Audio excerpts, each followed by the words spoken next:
It's Titan time! Hi everyone, Guy here, you're watching Midwinter Minis, and this week's episode has been very kindly sponsored by Audible. After last week's stress test of the new studio, where I built and painted a squad of awesome Imperial Fist Terminators, I'm feeling pretty confident that now I have the space and equipment I need to tackle the next part of the Warlord Titan, the biggest official Warhammer 40k model that doesn't look like an ugly serving dish. So far we've built the hand, its main gun, and the head. So in this video, I'm going to be building the gigantic feet and legs of the Titan, and I'm going to need a lot of space to get all the pieces out. With the help of Ant, we already double checked all the bits from the model and the legs are present and correct, and that there are no serious warping issues. And apart from some las cannons that look like they can shoot around corners, everything seems fine. The two boxes had parts from both the torso and the legs all mixed up, so I spent a morning separating out all the parts that make up the torso, feet, and legs, and putting them into their own piles. So let me show you what we're working with. We've got these piston cylinders, and these piston rods that go inside that help connect the legs to the hip. There's these little mounting pins that the armor panels connect to.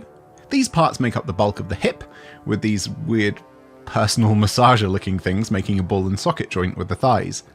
There's these little foot shield things that go between the toes, the actual toes themselves, and also these massive foot plates. These funky looking things are armoured toe pistons, which let you pose the feet in a variety of ways and help with structural support. These coupling rings go on the hip joints, and this is where you attach those pistons I showed you first. There's also some gyros that go on the outside of the thighs, and speaking of thighs, here they are, each one longer than the Land Raider. And these are the lower leg bits. These knobbly looking things are the knees apparently.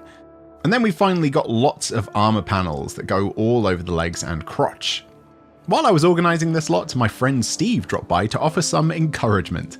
You might recognise him as the absolute boss who saved the day rescuing the life-size Space Marine's arm, and in the time it's taken me just to build a few bits of this monstrous Titan, he's built and painted an entire Imperial Knight and Titan army. The only thing he's missing is the Warlord. Go give him a follow on Instagram or Facebook if you want more huge Warhammer mechs in your life. So all the torso bits I'm not going to use for this video go back into the box, and now I can get to work trimming off the excess casting gates and mould lines. Craft knife for the trimming, nippers for the clipping, big sponge nail file for cleaning up big areas, and some tiny hobby files for those hard to reach spots. I'm going to be generating a lot of nasty resin dust, so mask on. And now this is where I would usually say, and while I was cleaning up the model, I listened to a great audiobook from Audible, the sponsor of this video. But that would be a big fat lie. Audible have sponsored this video, but I'm a total moron, and I accidentally obliterated my phone right at the start of this project. 20 years of having a mobile phone without even a cracked screen, and then boom, this mess. They won't even turn on. So I had to work in sad, sad silence. So I don't have a new audiobook to talk about, so let me tell you what I spent my first ever Audible credit on. Happy by Darren Brown. He's a well-known magician, illusionist, hypnotist, and showman who specialises in tricks of the mind. So really, who better to twist your brain into feeling good about things in general? In various ways, it covers dealing with daily struggles, grief, personal loss, and how to mentally approach problems in a way that helps you not catastrophize things, and demonstrates the virtues of stoicism. I usually can't stand self-help books, but Darren's writing just makes it incredibly entertaining. The book's read by Darren too, and he's a great narrator. His dry wit and pacing really keep you engaged all the way through. If you think that sounds interesting, head over to audible.com/midwinterminis to claim your free month on me, or text Midwinter Minis to 500500. And don't forget, monthly credits to redeem against audiobooks are just part of an Audible subscription. There's also thousands of free books to choose from, podcasts, serialized shows, all sorts. Special thanks again to Audible for sponsoring this video, and no guesses what I'm going to be spending my sponsorship fee on replacing. Stupid phone. So, almost at the end of the cleanup, there was an awkward bit where the knee and lower leg parts connect that would have been really hard to gouge out with a knife or file. So I cracked out my knockoff bargain rotary tool and buffed it away so the bits would sit flush together. There we go, loads of clean bits, but also a lot of resin dust, shavings and chunks. Minivac to the rescue. Now the parts were neat and tidy, I put them all in a tub so I could give them a bath in warm soapy water and a gentle scrub with a toothbrush. And this will help get rid of any mold release residue that still might be on the models, as it will stop the paint and glue sticking so well to it further down the line. Now, there are a few bits that, while I'll show you where they go in the video, I'm not actually going to be attaching yet because it'll make the painting stage way more difficult. There are two distinct types of parts here, stuff that makes the actual structure and then the armor panels. I want to paint things like these toe pistons and all the armor plates separately, because it'll be much easier to paint the trim and also get behind them too. The only structural things that need to be attached to the legs for them to work that still have decorative armor panels are the actual toes themselves, but they'll probably end up covered in battlefield dust, so I'm not too worried about a fancy paint job on these, even though each single toe is bigger than a whole Space Marine model. I was pretty inspired by Steve's use of individual bases for each foot on his bigger models. It leaves a lot of space for the models to interact with scenery and other models on the tabletop, and also create interesting basing potential, so I'll give that a try too. Dry fitting the foot together, I can see that it's about 18 centimeters or 7 inches wide, so a base about 8 inches in diameter should work perfectly. That's obviously way bigger than any official bases that GW make, so I popped into town to see what I could buy. And I came back with 8-inch cake trays. Very rigid, and I reckon these will be perfect. Plus, they were like £1.50 each. That wasn't the only thing I picked up. On Steve's recommendation, I tracked down some carbon fiber rods. These are usually used to add lightweight rigidity to remote control planes, but it's much easier to work with and cut than brass rod is. And a model this big will need some serious pinning and internal support to stop it falling apart under its own weight. Careful cuts with a hobby saw is all you need, but make sure you wear a mask if you try this too, because apparently the carbon dust just sits in your lungs forever. Fun.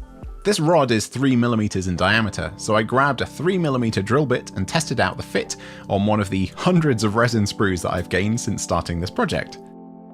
Yes, nice and snug. I cut half of one of the rods into 1-inch lengths, and then I measured out half an inch on my drill bit and masked off the rest. This way, I'll know that the holes will be deep enough on both sides to fit the entire rod in the middle. First up, the hip joint. A quick test fit? Yeah, perfect. And now the knees? Oh yes. Now before I start gluing, let's vac up all this resin and carbon dust. Okay, to help the glue do its thing, I scored both contact points with the tip of my knife. This is called keying, and this helps provide more surface area for the glue to grab onto. And the glue I'm going to be using for most of this is Gorilla Glue. I use this to build the entirety of my Start Collecting Deathmatch arena, and not a single piece has fallen off yet, even when I pick up the heavy board by a single piece of terrain. It bonds best when the surfaces are slightly moist, so I smush a wet paintbrush around on each join, and then I applied a bit of glue to both contact points. Now this stuff expands into sticky foam as it cures, so to make sure it doesn't push the parts away, I clamped the parts together so they wouldn't move. Same thing with the knees, and then I let them cure while I built the feet. So the feet fit really nicely on these 8-inch cake trays. I'll definitely have one of them flat on the ground for extra stability, but it would be nice to have one of the feet in action somehow, either in a stepping motion or maybe stomping on something. Let's have a little look at my model hospital box to see if I've got anything for it to stand on. Maybe something that's way too overpowered in the current rules and needs to be brought down a peg or two. Oh, hello. Yeah, I reckon this'll do. I pulled off all the sticky out bits on the hammerhead to help it sit flat on the base, like it's been crushed, but I think it needs a little bit more help. From my size 13s. Now to get this Tau hover tank ready to support the weight of the mighty Warlord Titan, we need to make sure the base is really robust. I scored the surface of the trays so adhesive sticks better, and then attached some spare terrain tiles I had to them with Gorilla Glue, popping a dumbbell weight on top of them to keep them flat as the glue expands. Now I don't want the hover tank to go anywhere or flex under the weight of the Titan, so I actually screwed it into the base from the underside and then used another resin sprue as a spacer to stop the hollow interior collapsing in on itself. Boom, solid as a rock. I then glued down all of the extra tank parts around it, as well as some random Tau looking junk that I found in my basing box. To add some ground texture, I used this last bit of modelling compound I bought from Geek Gaming. You just mix it with a roughly equal quantity of water, and then smash it on wherever you want it. It dries really fast, you only have about 15 or 20 minutes of working time with it before the Grimdark tuna mayo turns into a solid mass. Okay, so I want to make sure that these bases are locked in good and proper with my main section of foot. So I drilled in 2 pilot holes, exactly 2 inches apart in the base of one foot, and then through the base itself. I drove some screws up from the underside of the base, matched up the holes on the foot with the screw tips, pulled the screws back so everything was flat, and then drilled them all the way into the base and foot. I then used super glue on the toe connection points and Gorilla Glue on the underside of the toes, and I stuck all the bits in place, weighing everything down with dumbbell weights again. After a couple of hours of curing time, it's absolutely solid as a rock, with no warping on the base at all. I did the same thing for the foot crushing the hover tank, but I obviously wouldn't be able to drill up from the underside this time, so I drilled a pilot hole down through the center of the foot ball socket into the resin sprue spacer that I put inside the tank to keep it sturdy, and then drove a single screw down through the whole assembly. Same again, super gluing the toe connection points and putting Gorilla Glue underneath the toes themselves.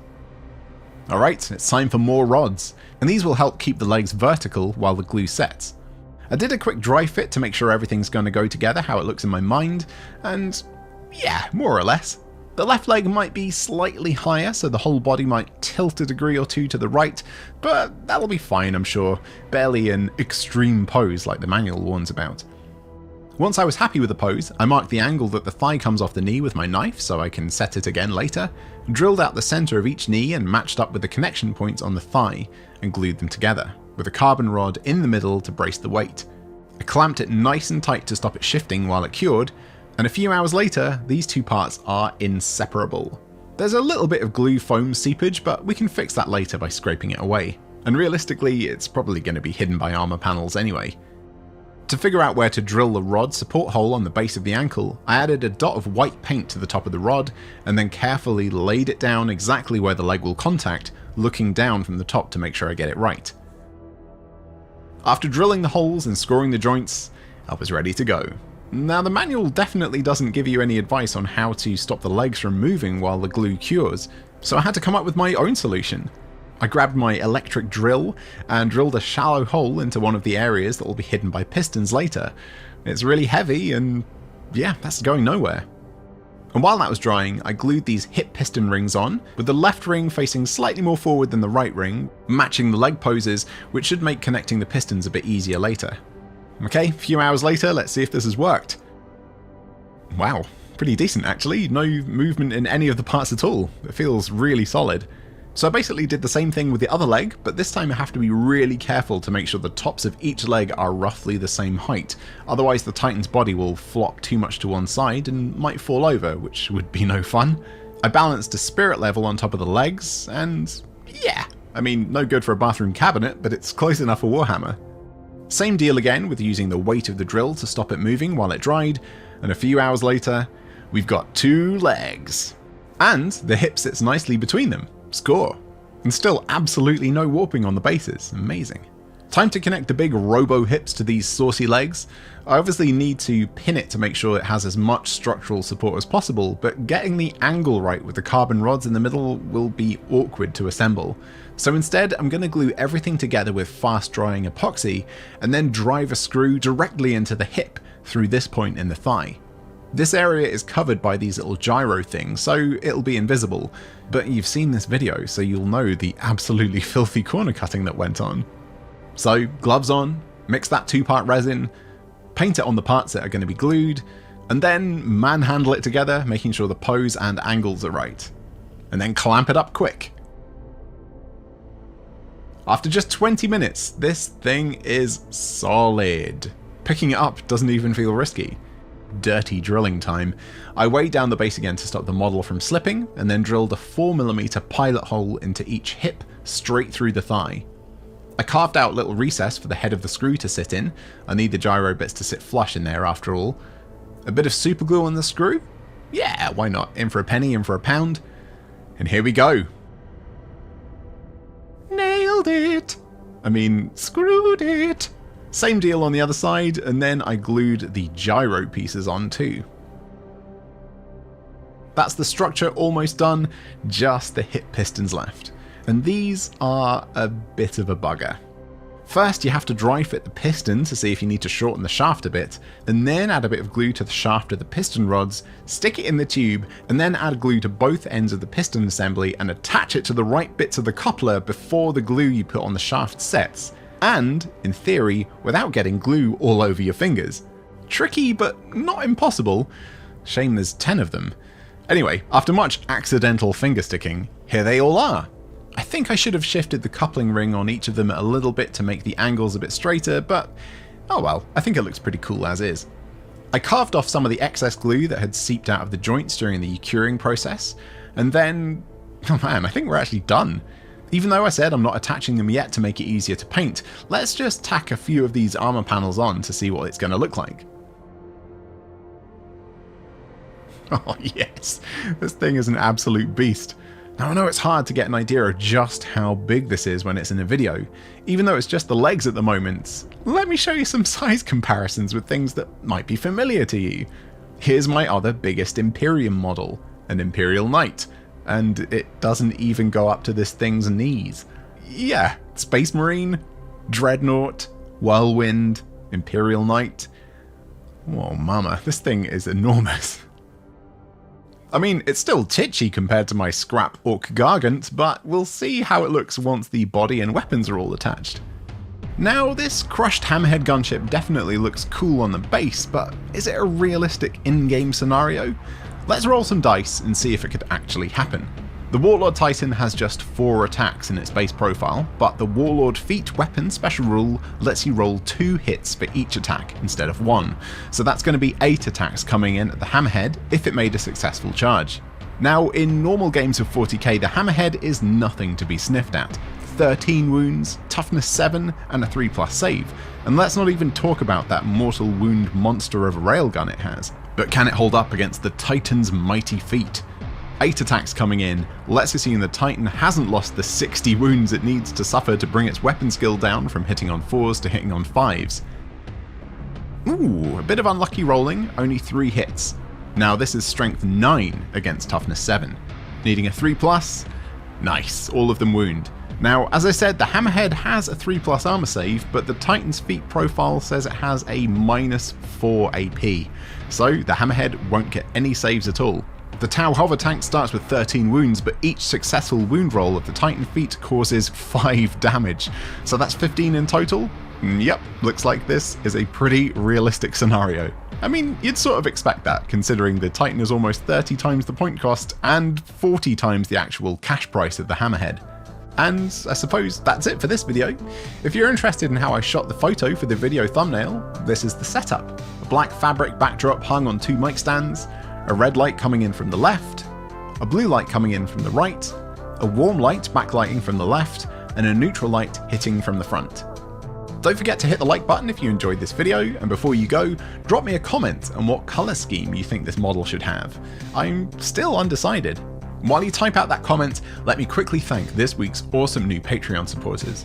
Will Plant, Murray's Models, Ryan James, Joe Spears, Aaron Addison, Franciszek Kaszpa, Alex Wynn, Michael Vanderveel, Valus, Sam Otterborg, Samuel Palmer, Ryland B, Ismail Izquierdo Oliver, Tom Johnson, Brett Martin, Asa, Jacob Lindharth, Shaq Van, Recruit of Apollo, David Jackson, Jet Sector 603, Andrew S. Wentz, Brad Snyder, Deacon X, Antonio Elizondo, Brad Musson, Chris Poitras, Joe Rainwater, Der Schweizer Schredlich, Thoriness, Jeff King, Eve Lang, Gaza Baza, Makarotto, Benjamin Blundell, Edwin Sauvé, Joel Pohoski, 100 Johnny, Patrick Weber, Holtzbeck, Jack Mersey, Screaming Mayonnaise, Magnus Miller-Wilson, Klingon Death Pants, Loki Lufeardotich, Big Dave, Ajax, Thomas O'Donnell, Ben Rao, Giles, Connor Cruzy, John B, Lawrence, Belegdal, David Ten Have, Neil P, Estemy, 54th, Pompadour Knight, Laughing Forest, Sophie Jennifer, Ian Donaghy, Hank, Knitfly, Authority Kind, Beggar Dynamic, and Spency B. Thank you so much for watching, and don't forget to grab your free month of Audible on me by heading to audible.com/midwinterminis, and maybe you'll get something out of that happy audiobook too. Bye for now.